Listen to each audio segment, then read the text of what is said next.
Welcome to Luca is a Billionaire, where the only thing I invest in is your answers. You start by preparing the environment. Install Xcode and sign in with your Apple ID so provisioning works. Once done, create a new iOS app project and pick Swift UI for Rapid UI or UI Kit for storyboard control. Make sure the bundle ID and deployment target match the device you plan to run on.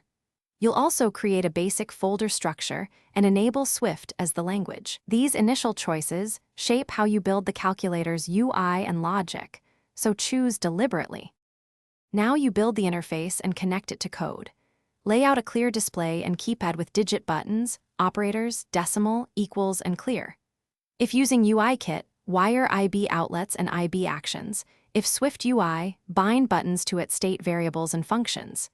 Implement input parsing to accumulate numbers, handle operator precedence sensibly, and manage a decimal flag so 0.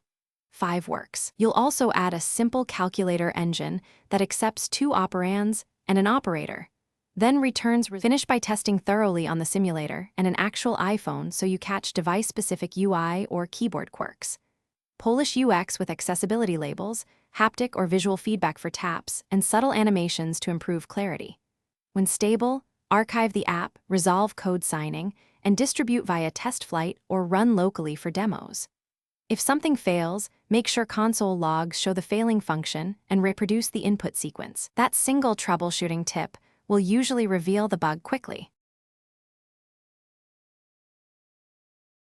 Thanks for watching and please subscribe. It's the best investment you'll ever make.